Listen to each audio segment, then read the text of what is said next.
Hi, welcome to Edubits learning. ഇന്ന് നമ്മൾ ഏറ്റവും ലേറ്റസ്റ്റ് ആയിട്ട് നടത്തിയിട്ടുള്ള, അതായത് നിലവിൽ സർവീസിലുള്ള അധ്യാപകർക്ക് വേണ്ടിയിട്ട് നടത്തിയിട്ടുള്ള കേട്ടറ്റിൻ്റെ സൈക്കോളജി, അതായത് ചൈൽഡ് ഡെവലപ്മെൻറ്റ് ആൻഡ് പെഡഗോഗി, ഈ ഭാഗത്ത് നിന്ന് 30 ചോദ്യങ്ങളാണ് ചോദിച്ചിട്ടുള്ളത്. ഇതാണ് ഇന്ന് നമ്മൾ ഡിസ്കസ് ചെയ്യുന്നത്. തീർച്ചയായും ഇതിൽ നിന്നുള്ള ചോദ്യങ്ങളൊക്കെ നമുക്ക് പുതിയ എക്സാമിലും പ്രതീക്ഷിക്കാം, കാരണം ഒരുപാട് ഏരിയകൾ ഇതിൽ ടച്ച് ചെയ്തിട്ടുണ്ട്. പക്ഷേ ഇതിൻ്റെ ചിലപ്പോൾ കുറച്ചും കൂടി മീഡിയം ലെവലിലുള്ള ഒരു എക്സാം ആയിരുന്നു. ഇതിനേക്കാൾ ടഫായിട്ടും അതല്ലാതെയൊക്കെ നമുക്ക് എക്സാം പ്രതീക്ഷിക്കാം. ഇതേ ഒരു നിലവാരത്തിൽ തന്നെ പുതിയ എക്സാം ഉണ്ടാകുമെന്ന് നമ്മൾ ഒരിക്കലും പ്രതീക്ഷിക്കരുത്. കാരണം പല രീതിയിൽ ചില സമയത്ത് വളരെ ഈസി ആയിട്ട് ഒരു എക്സാം നടന്നു, അടുത്ത എക്സാം വളരെ ടഫായിട്ടൊക്കെ വന്നിട്ടുണ്ട്. ഏതായാലും ഇതിൻ്റെ ഏരിയകളൊക്കെ നമുക്കൊന്ന് മനസ്സിലാക്കാം. നിങ്ങൾ നോക്കൂ, ആദ്യത്തെ ചോദ്യം, വൈകാരിക ബുദ്ധിയുടെ ഘടകമല്ലാത്തത്.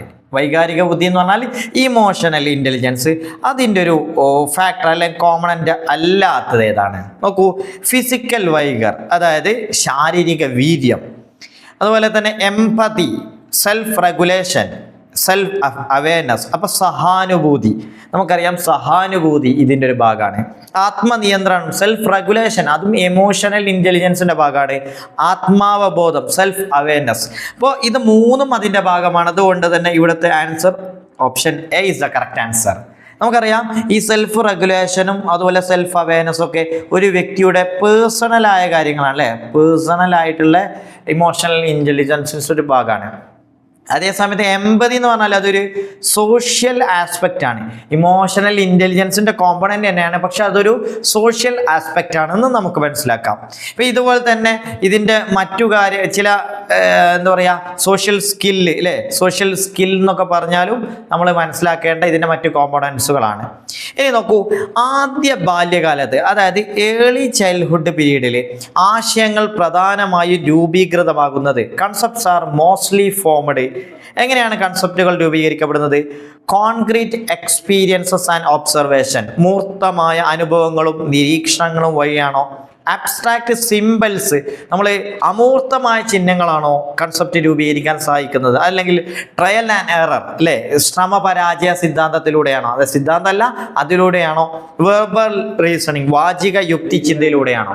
അപ്പോൾ തീർച്ചയായിട്ടും ഇവിടുത്തെ ആൻസർ നമുക്കറിയാം, ഏർലി ചൈൽഡ്ഹുഡ് എന്ന് പറഞ്ഞാൽ നമുക്കറിയാം ആദ്യ ബാല്യം, ഒരു 3 വയസ്സ് മുതൽ 6 വയസ്സ് വരെയുള്ള പ്രായം, അല്ലേ? ഇതല്ലേ ഏർലി ചൈൽഡ്ഹുഡ്? ഇതിൽ കുട്ടി തീർച്ചയായും മനസ്സിലാക്കുന്നത് കോൺക്രീറ്റ് എക്സ്പീരിയൻസസ് ആണ്, മൂർത്തമായ ചിന്ത, കോൺക്രീറ്റ് ആയിട്ടുള്ള എക്സ്പീരിയൻസുകൾ, അതുപോലെ ഒബ്സർവേഷനിലൂടെയൊക്കെയാണ്. ഓക്കെ, സോ അബ്സ്ട്രാക്റ്റ് ആയിട്ടുള്ള കാര്യങ്ങളൊക്കെ പിന്നെ ലേറ്റർ സ്റ്റേജിലേക്ക് ഇവർ ഡെവലപ്പ് ചെയ്ത് വരുന്നതാണ്. നെക്സ്റ്റ് നോക്കൂ, വൈകാരികമായി അസ്വസ്ഥനായ കുട്ടി പ്രകടിപ്പിക്കുന്ന പെരുമാറ്റം, അതായത് എന്താണ്? അവൻ ഇമോഷണലി ഡിസ്റ്റർബ്ഡ് ചൈൽഡാണ്. അപ്പോൾ ഇമോഷണൽ ഇൻ്റലിജൻസുമായി ബന്ധപ്പെട്ട ഒരു ക്വസ്റ്റ്യനാണ്. പെർഫെക്റ്റ് ഹാൻഡ് റൈറ്റിംഗ്, അവൻ്റെ കുറ്റമറ്റ കൈയക്ഷരം. ഇമോഷണലായിട്ട് എന്തെങ്കിലും ബന്ധമുണ്ടോ അതിന്? ഇല്ല. കൺസിസ്റ്റന്റ് അക്കാഡമിക് എക്സലൻസ്, സ്ഥിരമായ അക്കാദമിക മികവ്, ഇതും ഇമോഷണലായിട്ട് ബന്ധപ്പെട്ടതാണോ? IQ ആയിട്ട് ബന്ധപ്പെട്ടതല്ലേ? ഇൻ്റലിജൻറ്റ് ക്വസ്റ്റ്യൻസ്, അതുമായി ബന്ധപ്പെട്ടതാണ്. അപ്പോൾ അതും അല്ല.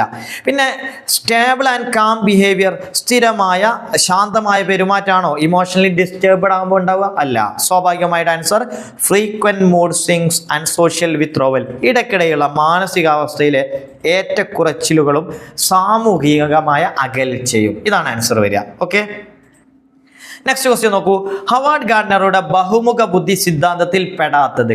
നമുക്കറിയാം മൾട്ടിപ്പിൾ ഇൻ്റലിജൻസിൻ്റെ ചോദ്യം എല്ലാ ക്വസ്റ്റ്യൻ പേപ്പറിലും ഉണ്ട്, അല്ലേ? ഹവാർഡ് ഗാർഡനറും ഉണ്ടാവും, മൾട്ടിപ്പിൾ ഇൻ്റലിജൻസും ഉണ്ടാവും. സോ അതിൽ പെടാത്തത് നമുക്കറിയാം 8ഓളം ഇൻ്റലിജൻസ് ഫാക്ടേഴ്സ് ഇല്ലേ മൾട്ടിപ്പിൾ ഇൻ്റലിജൻസിൽ? ആ തിയറിയിൽ 8ഓളം ഫാക്ടേഴ്സ് ഉണ്ട്.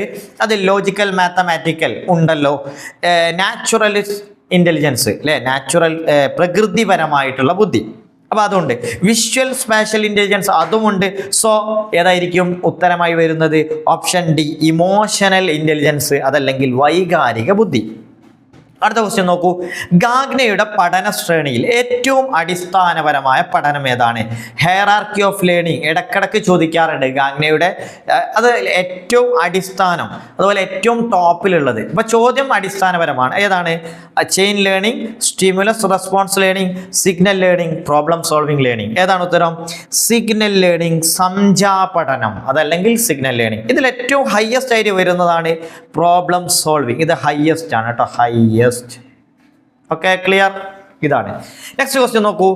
ആൽപോർട്ടിന്റെ വ്യക്തിത്വ സിദ്ധാന്തം. ഇപ്പോൾ പേഴ്സണാലിറ്റി തിയറികൾ ചോദിക്കാറുണ്ട്. അതിൽപ്പെട്ടത് പ്രധാനപ്പെട്ട ഒരു തിയറിയാണ് പേഴ്സണാലിറ്റി തിയറി ഓഫ് ആൽപോർട്ട്. ഇതിൽ which type of trait dominate A person entire personality. ഈ ട്രൈറ്റ് തിയറിയിൽ ഒരു വ്യക്തിയുടെ എൻറ്റയർ പേഴ്സണാലിറ്റിയിലും ഉണ്ടാവുന്ന ഏത് ട്രൈറ്റ് ആണ്? Central trait, cardinal trait, territory trait, secondary trait. ഏതാണ്? നമുക്കറിയാം അത് കാർഡിനൽ ട്രൈറ്റ് ആണ്. ഏതാണ്? Cardinal trait. ഇത് ഇമ്പോർട്ടൻ്റ് ആണ് അല്ലേ? കാരണം ഉദാഹരണത്തിന് നമ്മൾ പറയാറുണ്ട് ഇപ്പൊ ഗാന്ധിജിയുടെ അഹിംസ, അതുപോലെ തന്നെ ചില ഫലിതങ്ങൾ, ചില ആളുകളുടെ ഫലിതങ്ങൾ. അപ്പോൾ ഇങ്ങനെ കാർഡിനൽ ട്രൈറ്റിൽ നമുക്ക് ഉൾപ്പെടുത്താൻ പറ്റുന്നത്. പക്ഷെ സെൻട്രൽ ട്രൈറ്റ് എന്ന് പറഞ്ഞാൽ അതും പ്രധാനപ്പെട്ട ഒരു ട്രൈറ്റ് തന്നെയാണ്. പക്ഷെ എന്തുണ്ടാവില്ല? കാർഡിനൽ ട്രൈറ്റിൻ്റെ അത്ര ശക്തി ഉണ്ടാവില്ല. അതേ സമയത്ത് സെക്കൻഡറി ട്രൈറ്റ് എപ്പോഴെങ്കിലും ഒക്കെ ഉണ്ടാവുന്നതാണ്. നമുക്ക് നെക്സ്റ്റ് ക്വസ്റ്റ്യൻ നോക്കാം. ആരുടെ സിദ്ധാന്തത്തിന്റെ ഭാഗമായാണ് നേട്ടത്തിന്റെ ആവശ്യകത, need for affiliation, need for achievement, need for affiliation, need for power, ഈ 3 കോമ്പണൻസാ. നേട്ടത്തിന്റെ ആവശ്യകത, അഫിലിയേഷനായിട്ടുള്ള ആവശ്യകത, അധികാരത്തിനായുള്ള ആവശ്യകത. ഈ 3 ഘടകങ്ങൾ ഉള്ളത് ആരുടെ സിദ്ധാന്തം? അപ്പൊ സിദ്ധാന്തം ഏതാന്ന് പറഞ്ഞിട്ടില്ല. അപ്പൊ ഇത് നോക്കൂ, അബ്രഹാം മാസ്ലോ, അദ്ദേഹത്തിന്റെ നീഡ് തിയറി ആണോ? ഇത് നിങ്ങളെ കൺഫ്യൂസ് ചെയ്യിക്കാൻ കൊടുത്ത ഒരു പേരാണ് അബ്രഹാം മാസ്ലോ. നമ്മൾ വിചാരിക്കും നീഡ് തിയറി അല്ലേ, പക്ഷെ അദ്ദേഹത്തിന്റെ നീഡ് തിയറി ഇതാണോ? അദ്ദേഹത്തിന്റെ ഫിസിയോളജിക്കൽ നീഡ്സ്, അതുപോലെ തന്നെ ബിലോങ്ങിങ് അല്ലെ, നീഡ്സ് ഫോർ ബിലോങ്ങിങ്സ്, ഇങ്ങനെയുള്ള നീഡ്സ് ആണ്. ഈ അച്ചീവ്മെന്റ് ഒന്നല്ല. സോ അച്ചീവ്മെന്റ് മോട്ടിവേഷന്റെ ഭാഗമായിട്ടാണ് ഈ ക്വസ്റ്റ്യൻ ചോദിച്ചിട്ടുള്ളത്. തിയറിയുടെ പേര് അച്ചീവ്മെന്റ് മോട്ടിവേഷനുമായി ബന്ധപ്പെട്ടതാണ്. So McClelland is the correct answer. ആരാണ്? മക്ലെലൻ. അതിലാണ് need for achievement, need for affiliation, need for power ഇത് വരുന്നത്. നെക്സ്റ്റ് നോക്കൂ. വ്യക്തിത്വ മൂല്യനിർണ്ണയത്തിനായുള്ള പ്രക്ഷേപണ തന്ത്രങ്ങൾ ഉപയോഗിക്കുന്നത് എന്തിൻ്റെ അനുമാനത്തിലാണ്? പ്രക്ഷേപണം, അതായത് പ്രൊജക്റ്റീവ് ടെക്നിക്കുകൾ. നമുക്കറിയാം പേഴ്സണാലിറ്റിയുമായി ബന്ധപ്പെട്ടൊരു കൺസെപ്റ്റാണ് അല്ലേ പ്രൊജക്റ്റീവ് ടെക്നിക്കുകൾ. വ്യക്തികളിൽ നേരിട്ട് നമുക്ക് ഒബ്സർവ് ചെയ്യാൻ പറ്റാത്ത കാര്യങ്ങൾ നമ്മൾ എന്ത് ചെയ്യുന്നു? പ്രൊജക്റ്റീവ് ടെക്നിക്കിലൂടെയാണ് മനസ്സിലാക്കുന്നത്. സോ ഇത് എന്തിൻ്റെ അനുമാനത്തിലാണ്? Individuals project their unconscious feelings on to ambiguous stimuli. വ്യക്തികൾ അവരുടെ അബോധ വികാരങ്ങളെ അവ്യക്ത ചോദകങ്ങളിലേക്ക് പ്രക്ഷേപണം ചെയ്യും. അതാണ് ഓപ്ഷൻ 1. ഓപ്ഷൻ 2 നോക്കൂ. വ്യക്തിത്വം നിശ്ചലമാണ്. പേഴ്സണാലിറ്റി ഒരു സ്റ്റാറ്റിക് ആണോ? അല്ല. Personality can be measured by multiple choice test ആയിട്ട്. ഒരാളുടെ പേഴ്സണാലിറ്റി MCQ നടത്തിയിട്ട് തിരിച്ച് മറിയാൻ പറ്റുമോ? ഇല്ല. ഒരിക്കലും നമുക്ക് ഇന്റലിജൻസ് ഒക്കെ മനസ്സിലാക്കാം, പക്ഷേ ഇത് നടക്കൂല. Personality and intelligence are correlated. പേഴ്സണാലിറ്റിയും ഇന്റലിജൻസും കോ റിലേറ്റഡ് ആണ്. അപ്പോൾ ഒരാൾക്ക് ഇന്റലിജൻസ് കൂടിയാൽ അവൻ്റെ പേഴ്സണാലിറ്റി നല്ല ഉഷാറാവും. അങ്ങനെയുണ്ടോ? ഓക്കെ. അപ്പൊ ഇങ്ങനെയല്ല. അപ്പൊ കറക്റ്റ് ആൻസർ വ്യക്തികൾ അവരുടെ അബോധ വികാരങ്ങളെ അവ്യക്ത ചോദകങ്ങളിലേക്ക് പ്രക്ഷേപണം ചെയ്യും. ഇതാണ് option. Correct answer option A ആണ് കേട്ടോ. സോ നെക്സ്റ്റ് ക്വസ്റ്റ്യൻ നോക്കൂ. അപ്രസക്തമായ വിവരങ്ങളിൽ നിന്ന് മാറി മനസ്സിനെ തൻ്റെ കയ്യിലുള്ള ചുമതലയിലേക്ക് കേന്ദ്രീകരിക്കുവാൻ ഒരു പഠിതാവിനെ സഹായിക്കുന്നത് എന്താണ്? Which among the following help the learner to filter out irrelevant information and to focus the mind on the task in hand. ഒരു ടാസ്കിൽ ഫോക്കസ് ചെയ്യാൻ സഹായിക്കുന്നത് പിയർ പ്രഷറാണോ, സമപ്രായക്കാരുടെ സമ്മർദ്ദം, ഇമാജിനേഷൻ ആണോ, അറ്റൻഷൻ ആണോ, മെമ്മറി ആണോ? ഏതാണ് ഏറ്റവും സ്യൂട്ടായ ആൻസർ? പറയൂ. നമുക്കറിയാം അത് എന്താണ്? അറ്റൻഷൻ ആണ് അല്ലേ? അറ്റൻഷൻ. നെക്സ്റ്റ് ക്വസ്റ്റ്യൻ നോക്കൂ. മനുഷ്യ വികാസത്തിലെ ആദ്യ ഘട്ടം. നമുക്കറിയാം ഓരോ സ്റ്റേജസ് ഓഫ് ഡെവലപ്മെന്റ്. ഇതിൽ ആദ്യത്തെ ഘട്ടം ഏതാ? ഇൻഫാൻസി സ്റ്റേജ്, കുഞ്ഞ് അല്ലേ, ശൈശവം. ചൈൽഡ് ഹുഡ് ആണോ, അതല്ലെങ്കിൽ അഡോളസൻസ് സ്റ്റേജ് ആണോ, പ്രീനാറ്റൽ സ്റ്റേജ് ആണോ? ഏതാണ്? നമുക്കറിയാം കുട്ടി ശിശു ആവുന്നതിന് മുമ്പ് ഗർഭപാത്രത്തിലുള്ള ഒരു കാലഘട്ടം ഉണ്ട് അല്ലേ, അതാണ് പ്രീനാറ്റൽ സ്റ്റേജ്. ഇൻഫാൻസി സ്റ്റേജ് അല്ലേ, ഒരു കുട്ടി ജനിച്ച് 2 ആഴ്ച മുതൽ നമുക്കൊരു 3 വയസ്സ് വരെ ഇൻഫാൻ്റ് ആണ് എന്ന് പറയാം അല്ലേ. പിന്നെ 3 വയസ്സ് മുതൽ ഒരു 6 വയസ്സ് വരെ ആദ്യബാലം, മധ്യബാലം, പിന്നെ ലേറ്റർ ചൈൽഡ്ഹുഡ് എന്ന് പറയാം. അപ്പോൾ ഈ മിഡിൽ ചൈൽഡ്ഹുഡ് സ്വാഭാവികമായിട്ട് ഒരു 12 വയസ്സ് വരെ നമുക്ക് എന്ത് ചെയ്യും? Childhood stage. പിന്നെയാണ് എന്ത് ചെയ്യുന്നത്? അഡോളസൻസ് പീരീഡ് സ്റ്റാർട്ട് ചെയ്യുന്നത്. ഓക്കെ. നെക്സ്റ്റ് ക്വസ്റ്റ്യൻ നോക്കൂ. എറിക്സന്റെ അഭിപ്രായത്തിൽ മനുഷ്യ വികാസത്തിന്റെ ഏത് ഘട്ടത്തിലാണ് സ്വാവബോധം, അതല്ലെങ്കിൽ റോൾ സംശയങ്ങൾ, ഐഡന്റിറ്റി വിയസ് റോൾ കൺഫ്യൂഷൻ, ഇത് ഏത് സ്റ്റേജിലാണ്? ഇൻഫാൻസി ശൈശവ കാലഘട്ടത്തിലാണോ, ഏർലി ചൈൽഡ്ഹുഡ് പീരീഡിലാണോ, അഡോളസൻസിന്റെ പീരീഡിലാണോ, ഓൾഡ് ഏജിലാണോ? എവിടെയാണ് ഈ വിഷയം വരുന്നത്? നമുക്കറിയാം അത് കുട്ടിയുടെ അഡോളസൻസ് പീരീഡിലാണ്. നമ്മൾ ഇൻഫാൻസി ട്രസ്റ്റിവിയസ് മിസ്ട്രസ്റ്റ്. പിന്നെ വേറെ ഏതായിരുന്നു? ഓട്ടോണമി അല്ലേ, ഓട്ടോണമിവിയസ് ഷെയിം അല്ലേ, ഇത് വരുന്നു. ഇങ്ങനെയുള്ള ഓരോ കാലഘട്ടം അവിടെയാണ് വരുന്നത്. ഓക്കെ, മുൻകൈ എടുക്കുക, അതൊക്കെ നെക്സ്റ്റ് ലെവലിലേക്ക്. ഒരു 3 വയസ്സാവുന്ന സമയത്ത് അവൻ മുൻകൈ എടുക്കുന്നു ഓരോ കാര്യത്തിനും. ഓക്കെ, അതല്ലെങ്കിൽ ഓക്കെ, ഇങ്ങനെയുള്ള ഓരോ സ്റ്റേജസുകൾ പറയുന്നുണ്ട്. ആ സ്റ്റേജസുകളൊക്കെ ഒന്ന് പഠിച്ചു വെക്കാം. നെക്സ്റ്റ് നോക്കൂ, പിയാഷയുമായി ബന്ധമില്ലാത്ത പദം ഏതാണ്? പിയാഷ എന്ന് പറയുമ്പോൾ തന്നെ നോക്കൂ, scaffolding, schema, assimilation and accommodation. ഏതാണ്? നമുക്കറിയാം option A is the correct answer, scaffolding. ഇതാരാ? വൈഗോട്സ്കി അല്ലേ? എന്താണ് സ്കഫോൾഡിങ്? ഒരു കൈത്താങ്ങ് കൊടുക്കുക അല്ലേ, ഒരു കുട്ടിയെ അവൻ്റെ ലെവലിൽ നിന്ന് മറ്റൊരാളുടെ സഹായത്തോടു കൂടി ഒരു പൊട്ടൻഷ്യൽ ലെവലിലേക്ക് ഉയർത്താൻ വേണ്ടി നമ്മൾ സഹായിക്കുന്ന, ഒരു കൈത്താങ് കൊടുക്കുന്നതിനാണ് സ്കഫോൾഡിംഗ് എന്ന് പറയാം. സ്കീമ നമുക്കറിയാം, കോഗ്നിറ്റീവ് ഡെവലപ്മെന്റിന്റെ ഭാഗമായിട്ട് പിയാഷ പറഞ്ഞൊരു തിയറിയാണ് സ്കീമ. കുട്ടികളിലെ കോഗ്നിറ്റീവ് ഡെവലപ്മെന്റ് സ്കീമയാണ് അതിൻ്റെ ബേസിക് യൂണിറ്റ്. ആ സ്കീമ നമ്മുടെ ഇവിടെ എന്ത് ചെയ്യുന്നു? അസിമിലേഷൻ നടക്കുന്നു അല്ലെ, അസിമിലേഷൻ നടക്കുന്നു. അതിന്റെ ഭാഗമായിട്ടാണ് എന്തെന്ന് അക്കമഡേഷൻ സംഭവിക്കുന്നത്. അതുപോലെ അഡാപ്റ്റേഷൻ, ഈ 2 കാര്യങ്ങളുണ്ട്. അപ്പോൾ ഇത് തീർച്ചയായും ഇമ്പോർട്ടൻ്റ് ആയിട്ടുള്ളൊരു ചോദ്യമാണ്. അടുത്ത ചോദ്യം നോക്കൂ, ഒരു കുട്ടിയുടെ സാമൂഹിക ലോകത്ത് താഴെ പറയുന്നവയിൽ ഒന്നൊഴികെ ബാക്കി എല്ലാം ഉൾപ്പെടുന്നു. അവൻ്റെ സോഷ്യൽ വേൾഡിൽ ഏതോ ഒന്ന് പെടുന്നില്ല. ഏതാണ്? ടീച്ചേഴ്സ്, സോഷ്യലാണ്. ഇൻഹെറിറ്റഡ് ട്രെയ്റ്റ്സ്, അവൻ്റെ സ്വഭാവവിശേഷങ്ങൾ, ഫാമിലി, ഫ്രണ്ട്സ്. നമുക്കറിയാം സോഷ്യൽ എന്ന് പറയുമ്പോൾ ടീച്ചേഴ്സ് വരും, ഫാമിലി വരും, ഫ്രണ്ട്സ് വരും. So option B is the correct answer, പാരമ്പര്യ സ്വഭാവ വിശേഷങ്ങൾ. അത് സോഷ്യലുമായി ബന്ധപ്പെട്ടല്ല കേട്ടോ, സോഷ്യൽ വേൾഡുമായി കണക്റ്റഡ് അല്ല. സോ നെക്സ്റ്റ് ക്വസ്റ്റ്യൻ നോക്കൂ, പഠനത്തിന്റെ വിലയിരുത്തലിനായി താഴെ പറയുന്നതിൽ ഏതാണ്? നമുക്കറിയാം assessment of learning, assessment for learning, assessment as learning, assessment for learning. അപ്പൊ ഈ 3 കൺസെപ്റ്റ് ഫോർ അല്ലേ, assessment for learning, assessment as learning. പഠനം നടക്കുമ്പോൾ തന്നെ എന്ത് ചെയ്യുന്നു? ഒരു അസസ്മെന്റ് നടക്കുന്നു. പിന്നെ അസസ്മെന്റ് വേണ്ടി ഇല്ലേ. സോ ഇവിടെ ചോദിക്കുന്നത് വിലയിരുത്തലിനായി, പഠനത്തിൻ്റെ വിലയിരുത്തൽ, അസസ്മെന്റ് ഓഫ് ലേണിംഗ്. ഇത് കഴിഞ്ഞാൽ നമ്മൾ എന്താ നടത്തുക? ക്ലാസ് ഡിസ്കഷൻ, അത് അല്ലല്ലോ അല്ലെ, ഒബ്സർവേഷൻ, പ്രൊജക്ട്, ഇതൊന്നും അസസ്മെന്റ് ഓഫ് ലേണിംഗ് അല്ല.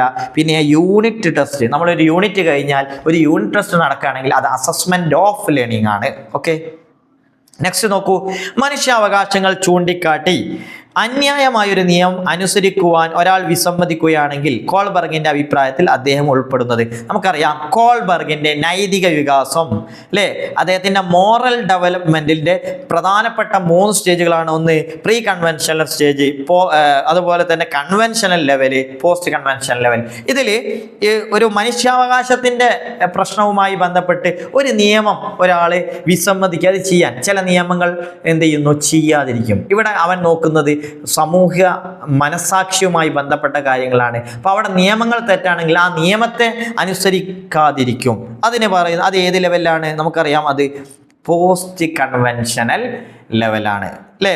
ഇതിൽ നമ്മൾ good boy good girl orientation പറഞ്ഞിരുന്ന ഏതിലായിരുന്നു? കൺവെൻഷൻ അല്ലേ, good boy good girl. Okay, ഈ ഒരു കൺസെപ്റ്റ് ചോദിക്കാറുണ്ട് കേട്ടോ. അപ്പൊ സോ ഇതിന്റെ answer option C. Next question നോക്കൂ, അകത്ത് അക്ഷരങ്ങൾ ചേർത്തുള്ള വാക്ക്, തനിയെ അകത്ത് നല്ല കേട്ടോ, ഇതിന്റെ ഇംഗ്ലീഷ് വെച്ചാൽ മനസ്സിലാവും. In a classroom a child who can able to read 5 letter word, 5 ലെറ്ററുള്ള 5 അക്ഷരങ്ങളുള്ള ഒരു വേർഡ് അവന് വായിക്കാൻ പറ്റുന്നില്ല. But performed the task with the support of the teacher. ടീച്ചറുടെ ഹെൽപ്പ് കൊണ്ട് അത് അവൻ ചെയ്യാൻ പറ്റി.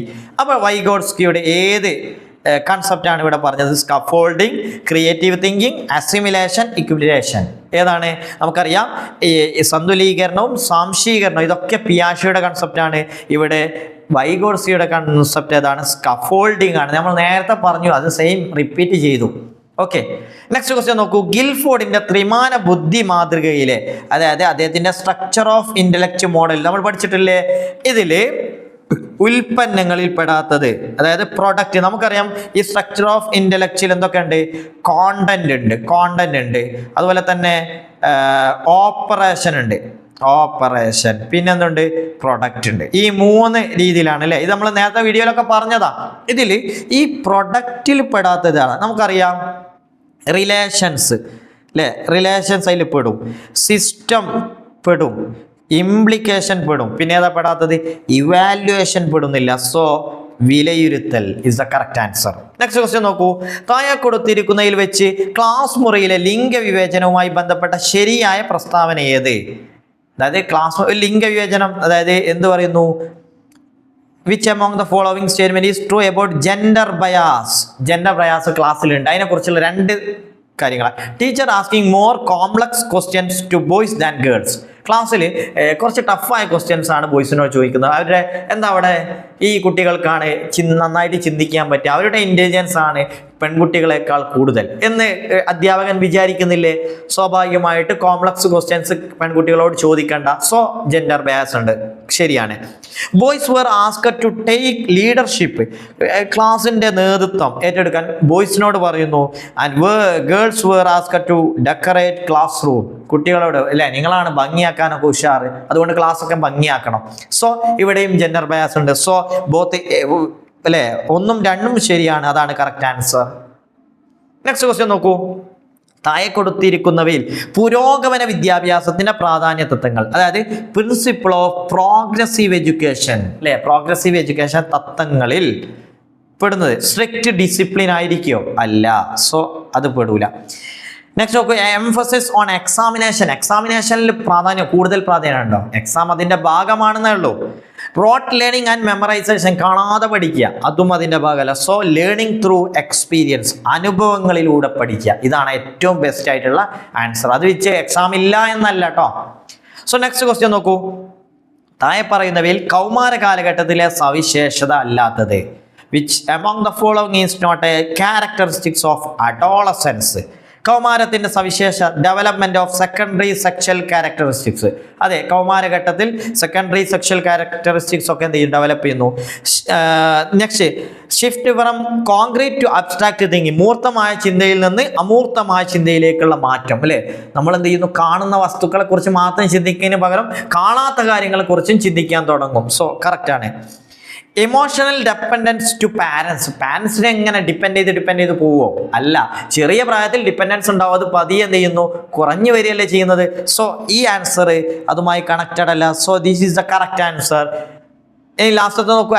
Attraction towards opposite sex. Opposite സെക്സുമായിട്ട് അട്രാക്ഷൻ ഉണ്ടാവുന്നു, അതും ശരിയാണ്. സോ സി ആണ് ഇവിടുത്തെ കറക്റ്റ് ആൻസർ. നെക്സ്റ്റ് ക്വസ്റ്റ്യൻ നോക്കൂ.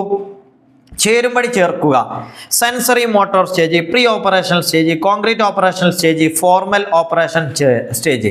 ഇത് നമുക്കറിയാം, പിയാഷയുടെ കൺസെപ്റ്റ് അല്ലേ. ഇതിൽ നോക്കൂ. ഇന്ദ്രിയ ചാലക ഘട്ടം സെൻസറി മോട്ടോർ സ്റ്റേജിൽ എന്താണ് കുട്ടി? എന്തുമായി കണക്റ്റഡ് ആണ് അല്ലേ? ലാക്ക് ഓഫ് ഒബ്ജക്റ്റ് പെർമനൻസ്, A3യുമായി കണക്റ്റഡ് ആണ്. ഇതിൽ നോക്കൂ, ഈ A3 ഇവിടെ 3 ഓപ്ഷൻസിലും A3 ആണ് വരുന്നത്. നെക്സ്റ്റ് നോക്കൂ. പ്രീ ഓപ്പറേഷണൽ സ്റ്റേജ്, അതായത് നെക്സ്റ്റ് ലെവലാണ്. അവിടെ നോക്കൂ, കുട്ടിയിൽ എന്താ ഉണ്ടാവുന്നത്? സിംബോളിക് തിങ്കിങ് അല്ലെ, സിംബോളിക് പ്രതീകാത്മക ചിന്തനം. പ്രതീകങ്ങൾ, വസ്തുക്കൾക്ക് പകരം പ്രതീകങ്ങളെ കുറിച്ചുള്ള അതായിരിക്കും കുട്ടിയുടെ മനസ്സിൽ വരുന്നത്. So B is the 4. B4 വരുന്ന ഏതാ? ആദ്യത്തെ 2 എണ്ണത്തിലും B4 വരുന്നുണ്ട്. തേർഡ് നോക്കൂ. കോൺക്രീറ്റ് ഓപ്പറേഷൻ സ്റ്റേജിലുമായി ബന്ധപ്പെട്ട 3ാമത്തേത് conservation and classification. Yes, correct ആണ്. Conservation and classification. അപ്പോൾ സി എന്തായിരുന്നു? 1. C1 ആണ്. ഫോർമൽ ഓപ്പറേഷൻ സ്റ്റേജിലാണ് അബ്സ്ട്രാക്ട് തിങ്കിങ് ഉണ്ടാവുന്നത്. So correct answer is option A is the correct answer. Clear അല്ലേ? നെക്സ്റ്റ് ക്വസ്റ്റ്യൻ നോക്കൂ. ഒരു വിദ്യാർത്ഥിയുടെ കാര്യമായ പെരുമാറ്റമോ പ്രകടനമോ സംബന്ധിച്ച പ്രധാന സംഭവങ്ങൾ രേഖപ്പെടുത്താൻ ഉപയോഗിക്കുന്ന ഉപാധി. The tool used to record significant incidents related to students behaviour or performance is called. കുട്ടികളുടെ ഇമ്പോർട്ടൻ്റ് ആയിട്ട് ശ്രദ്ധിക്കേണ്ട significant incidents related to behaviour or performance. ഇതുമായി ബന്ധപ്പെട്ട സ്പെസിഫിക് ആയ കാര്യങ്ങളൊക്കെ രേഖപ്പെടുത്തുന്നത് ക്യുമുലേറ്റീവ് റെക്കോർഡിലാണോ, പോർട്ട്ഫോളിയോയിലാണോ, ഇങ്ക് ബ്ലോട്ട് ടെസ്റ്റ് ആണോ, അനക്ഡോട്ടൽ റെക്കോർഡ്? ഇതിലിപ്പോൾ പ്രധാനമായിട്ടും നമുക്കറിയാം അത് ഈ അനക്ഡോട്ടൽ റെക്കോർഡിലാണ്. Anecdotal record. പക്ഷെ കുട്ടിയുടെ ചെറിയ ക്ലാസ് മുതൽ വലിയ ക്ലാസ് വരെ എല്ലാം മുഴുവൻ കാര്യങ്ങളും രേഖപ്പെടുത്തി വെക്കുന്നതാണ് എന്ത് ക്യുമുലേറ്റീവ് റെക്കോർഡ് എന്ന് പറയാം. ഇത് സ്പെസിഫിക് ഇൻസിഡന്റ് അവരുടെ ബിഹേവിയറിൽ വരുന്നതും പെർഫോമൻസ് ഒക്കെ അതിൽ ഉൾപ്പെടുത്തട്ടോ. അനക്ഡോട്ടൽ ഇങ്ക്ബ്ലോട്ട് ടെസ്റ്റ് നമുക്കറിയാം, അതൊരു പ്രൊജക്റ്റീവ് ടെക്നിക്കാണ്. ഓക്കെ, നെക്സ്റ്റ് നോക്കൂ. ആദ്യത്തെ ബുദ്ധിശോധകം, ആദ്യത്തെ ഇന്റലിജൻസ് ടെസ്റ്റ് ഡെവലപ്പ് ചെയ്തത് ആരാണ്? ബിനയാൻ സൈമൺ അല്ലേ? Alfred Binet, Theodore Simon. ഇതാണ് കറക്റ്റ് ആൻസർ. നമുക്കറിയാം വെഷ്ലർ, ഇതൊക്കെ അതുമായി ബന്ധപ്പെട്ട ആളുകളാണെങ്കിലും സ്പിയർമാന്റെ 2 ഫാക്ടർ തിയറി നമുക്കറിയാം. ഗിൽഫോർഡിന്റെ ഏതാണ് നേരത്തെ തൊട്ട് മുമ്പ് നമ്മൾ പറഞ്ഞില്ലേ സ്ട്രക്ചർ ഓഫ് ഇന്റലക്ട് മോഡൽ, ഇതൊക്കെ നമ്മൾ പറഞ്ഞു. പക്ഷേ ആദ്യത്തെ ഇന്റലിജൻസ് ടെസ്റ്റ് രൂപപ്പെടുത്തിയത് ആൽഫ്രഡ് ബിനെയും തിയഡോർ സൈമണുമാണ്. നെക്സ്റ്റ് ക്വസ്റ്റ്യൻ നോക്കൂ. താഴെ പറയുന്നവയിൽ ബുദ്ധിശോധകത്തിന് ഉദാഹരണം. Which among the following is an example of for intelligence test? Intelligence test പല രീതിയിലുണ്ട്. ഇപ്പോൾ ഉദാഹരണത്തിന് അത് സിംഗിൾ അല്ലെ ഗ്രൂപ്പ് ടെസ്റ്റ് ആയിട്ടുണ്ട്, ഗ്രൂപ്പ് ടെസ്റ്റ് ഉണ്ട്, സിംഗിൾ ടെസ്റ്റ് ആയിട്ട് വരും. അതുപോലെ തന്നെ വെർബൽ ആൻഡ് നോൺ വെർബൽ ടെസ്റ്റുകളായിട്ടുണ്ട്. ഇങ്ങനെയൊക്കെ ഉണ്ട്. അത് നടത്തുന്ന രീതിക്കനുസരിച്ച് എന്ത് ചെയ്യും മാറ്റങ്ങൾ വരും. അതിൽ ഉപയോഗിക്കുന്ന ഭാഷകൾക്കനുസരിച്ച് ടെസ്റ്റുകൾ മാറിയിട്ടുണ്ട്. സോ ഇതൊക്കെ ഇന്റലിജൻസ് ടെസ്റ്റ് ആട്ടോ, ഇന്റലിജൻസ് ടെസ്റ്റാണ്. അതല്ലാത്തത് ഏതാണെന്ന് ചോദിക്കുന്നത്. റാവൻസ് പ്രോഗ്രസീവ് മെട്രിക്സ്, അത് ഇന്റലിജൻസ് ടെസ്റ്റ് ആണ്. വെഷ്ലേഴ്സ് അഡൾട്ട് ഇന്റലിജൻസ് സ്കെയിലും അതും ഇന്റലിജൻസ് ടെസ്റ്റ് ആണ്. MMPI നമുക്കറിയാം ഇതെന്താണ്, മിനിസോട്ട അല്ലെ മൾട്ടിഫേസ്ഡ് ടെസ്റ്റ്. ഇത് നോക്കൂ, ഇതെന്താണ് ഒരു പ്രൊജക്റ്റീവ് ടെക്നിക്കാണ്. പ്രൊജക്റ്റീവ് ടെക്നിക്ക് എന്ന് പറഞ്ഞാൽ അത് ഇന്റലിജൻസ് അളക്കുന്നതല്ല, പിന്നെ അതെന്താണ് പേഴ്സണാലിറ്റിയുമായി ബന്ധപ്പെട്ടാണ്. എന്താണ് പേഴ്സണാലിറ്റി അളക്കുന്നതാ. So option 4 Stanford Binet test, അത് ആദ്യത്തെ IQ ടെസ്റ്റ് ആണ്, ഇന്റലിജൻസ് ടെസ്റ്റ് ആണ്. സോ നമുക്കറിയാം 1 ശരിയാണ്, 2 ശരിയാണ്, 4 ശരിയാണ്. അപ്പോൾ ഏതാണ് ഓപ്ഷൻ ഏതാ വരുന്നത്? 1, 2, 4. Option D is the correct answer അല്ലേ? നെക്സ്റ്റ് നോക്കൂ. പൊതുപ്രസംഗത്തിനിടെ മാത്രം ജോജുവിന് നാണം വരുന്നു. നാണം ഉണ്ടാ കുട്ടിക്ക്, പക്ഷെ എപ്പോഴും ഉണ്ടോ? ഇല്ല. സോജു സ്പോർട്സിൽ മാത്രം ആക്രമണകാരിയാകുന്നു, അതായത് സ്പോർട്സ് ആ സമയത്ത് അഗ്രസീവ് ആകുന്നു. സോ നമുക്കറിയാം ആൽപോർട്ടിന്റെ സവിശേഷക സിദ്ധാന്ത പ്രകാരം ഇവ രണ്ടും ഏതിനുള്ള ഉദാഹരണമാണ്? ട്രേറ്റ് തിയറിയിൽ എപ്പോഴെങ്കിലുമൊക്കെ ഉണ്ടാവുന്ന സ്വഭാവ സവിശേഷത അതേതാണ്? നമുക്കറിയാം അത് കാർഡിനൽ ആണോ, സർഫേസ് ട്രേറ്റ് ആണോ, സെൻട്രൽ ആണോ, സെക്കൻഡറി ആണോ? നമുക്കറിയാം സർഫേസ് കാറ്റിലിൻ്റെ ആണ് അല്ലേ, ഇതാരതല്ല ആൽപോർട്ടിൻ്റെതല്ല. സോ ഇവിടുത്തെ കറക്റ്റ് ആൻസർ എപ്പോഴെങ്കിലുമൊക്കെ ഉണ്ടാവുന്നതിനെ നമുക്ക് എന്ത് പറയാം?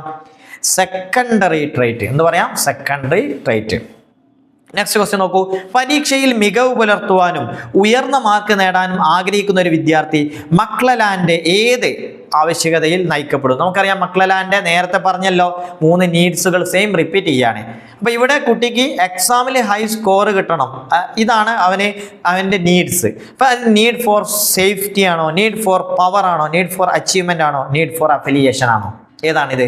ഒരു മാർക്ക് അത് നീഡ് ഫോർ അച്ചീവ്മെൻ്റ് ആണ്. നീഡ് ഫോർ പവർ എന്ന് പറഞ്ഞാൽ മറ്റുള്ളവരെ കൺട്രോൾ ചെയ്യാനുള്ള ഒരു നീഡാണ് കേട്ടോ. നീഡ് ഫോർ അഫിലിയേഷൻ എന്ന ഒരു ഫ്രണ്ട്ഷിപ്പ്, ഇതൊക്കെ എന്തുമായി ബന്ധപ്പെട്ടതാണ്? Need for affiliation. Next question നോക്കൂ. ഇനി പറയുന്നവയിൽ ഏതാണ് കുട്ടിയുടെ പഠന പ്രക്രിയയെ പ്രതികൂലമായി ബാധിക്കുന്നത്? അതായത് negatively influence. Lack of parental support, രക്ഷിതാക്കളുടെ സപ്പോർട്ട് ഇല്ലായ്മ, ശരിയല്ലേ? ബാധിക്കും. ഗുഡ് പിയർ റിലേഷൻ, നല്ല സമപ്രായക്കാരുമായി നല്ല ബന്ധം, അത് ബാധിക്കൂല. നെഗറ്റീവായി ബാധിക്കുമല്ല, പോസിറ്റീവാണ്. സപ്പോർട്ട് ഫ്രം ടീച്ചേഴ്സിന്റെ സപ്പോർട്ട്, അതും പോസിറ്റീവ് അല്ലേ? വെൽ ഡിഫൈൻഡ് ഗോൾസ്, നല്ലൊരു ലക്ഷ്യമുണ്ടാവുക, അതും പോസിറ്റീവാണ്. So option A is the correct answer. Next question നോക്കൂ. ബുദ്ധിശക്തിയുടെ ദ്വിഘടക സിദ്ധാന്തം മുന്നോട്ട് വെച്ചതാര്? ആരാണ്? 2 ഫാക്ടർ തിയറി. അതാരാണ്? നമ്മൾ നേരത്തെ തന്നെ പറഞ്ഞു, അതാരാണ്? ഓപ്ഷൻ ബി സ്പിയർമാൻ ആണ്. ഗാർഡ്നർ ആണോ? ഹവാർഡ് ഗാർഡ്നർ മൾട്ടിപ്പിൾ ഇന്റലിജൻസ് ആണ് അല്ലേ? തേഴ്സൺ മറ്റൊരു കൺസെപ്റ്റ് ആണ്, സ്റ്റേൺബർഗ് മറ്റൊരു കൺസെപ്റ്റ് ആണ്. So option B is the correct answer. Clear? So ഇത്രയും ചോദ്യങ്ങളാണ് നമ്മൾ ഇന്ന് ഡിസ്കസ് ചെയ്യുന്നത്. തീർച്ചയായും ഉപകാരപ്പെട്ടു എന്ന് വിചാരിക്കുന്നു. നിങ്ങൾ എന്ത് ചെയ്യുക? നിങ്ങൾ പതിയെ എൻ്റെ ചോദ്യങ്ങൾ ചെയ്യുന്ന സമയത്ത് തന്നെ നിങ്ങൾ അതിൻ്റെ ആൻസറൊക്കെ കണ്ടെത്തിയിട്ടുണ്ടാവും. എത്ര മാർക്കാണ് കിട്ടിയത് ജസ്റ്റ് ഒന്ന് കമൻറ്റ് ചെയ്യും. റെഡി അല്ലേ? സോ നമുക്കിവിടെ അവസാനിപ്പിക്കാം. Thank you.